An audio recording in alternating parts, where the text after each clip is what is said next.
তথ্য ও সম্প্রচার উপদেষ্টা নাহিদ ইসলাম বলেন, গণমাধ্যমে হামলা হলে আমরা মেনে নেব না, অবশ্যই ব্যবস্থা নেওয়া হবে। মঙ্গলবার দুপুরে সচিবালয়ে ঢাকা রিপোর্টার্স ইউনিটির নেতাদের সাথে মতবিনিময়কালে তিনি একথা বলেন।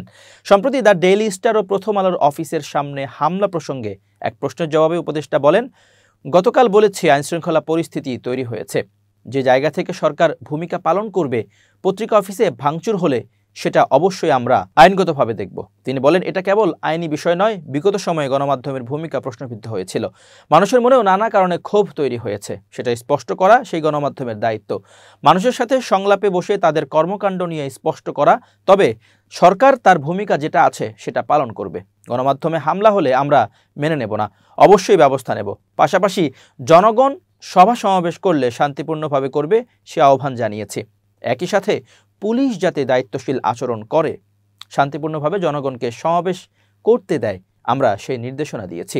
গণমাধ্যমের বিরুদ্ধে বিক্ষোভ কোনো ষড়যন্ত্রের অংশ কিনা এমন প্রশ্নের জবাবে তিনি বলেন, যারা আন্দোলন করছে তারাই ভালো বলতে পারবে, তাদের কাছে জিজ্ঞেস করেন তারা কেন বিক্ষোভ করছে, এটা চিহ্নিত করা উচিত। এজন্য লাঠি পেটা করে সরিয়ে দেওয়া উচিত নয়, তাদের সাথে কথা বললেই স্পষ্ট হয়ে যাবে। তথ্য উপদেষ্টা বলেন, একটা গুজব অনেক বড় ঘটনার জন্ম দিতে পারে, সেই জায়গায় গণমাধ্যম ও সাংবাদিকদের কাছ থেকে দায়িত্বশীল ভূমিকা প্রত্যাশা করছি। এই সরকার কোনো দলীয় সরকার নয়, তাদের নিজস্ব কোনো প্রচার মাধ্যম নেই, ফলে আমরা গণমাধ্যমের উপর নির্ভরশীল। আমাদের নিজস্ব কোনো কর্মী বাহিনী নেই বা গণমাধ্যম নেই যারা বর্তমান সরকারের কার্যক্রম প্রচার করবে, সেজন্য আমরা গণমাধ্যমের কাছে সহযোগিতা প্রত্যাশা করছি। তিনি বলেন, গত ১৬ বছর যে প্রশাসনিক ব্যবস্থা ছিল তা রাতারাতি বদল করে স্থিতিশীল জায়গায় নিয়ে আসা কঠিন। তবে আমরা মেট্রোপলিটন পুলিশকে গ্রামে ট্রান্সফার করেছি, মফস্বলের পুলিশ ঢাকায় আনা হয়েছে, তাদের একটু সময় লাগবে গুছিয়ে উঠতে।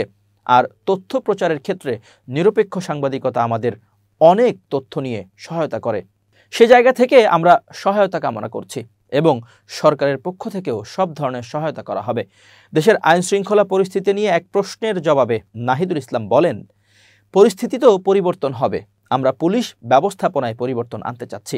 পুলিশ সংস্কার কমিশন আছে, তারা সুপারিশ করছে, সবাইকে বুঝতে হবে আমরা বিপ্লব পরবর্তী অবস্থার মধ্যে আছি। তিনি বলেন, যে কোনো দেশে বিপ্লব পরবর্তী ও গণঅভ্যুত্থান পরবর্তী সময়ে পরিস্থিতি সামাল দিতে জনগণের ভেতরে যে নানা ধরনের শক্তির অংশ থাকে তাদের অনেক ভূমিকা রাখতে হয়।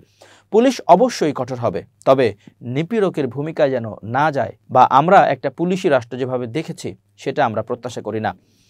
আমরা উভয় সংকটের মধ্যে আছি, আমরা আশা করছি সে জায়গা থেকে আমরা উত্তরণ ঘটাতে পারবো। আমরা কখনোই চাই না পুলিশ জনগণের বিপক্ষে, ছাত্রদের বিপক্ষে দাঁড়াক, আন্দোলনে গুলি চালাক।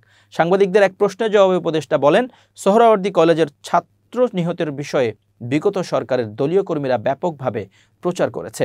বিগত ফ্যাসিস্ট সরকারের লুটপাট করা টাকা এখন ব্যাপকভাবে ব্যবহার করছে। দেশে ও দেশের বাইরে এই সরকারের বিরুদ্ধে নানা ধরনের গুজব ছড়াচ্ছে।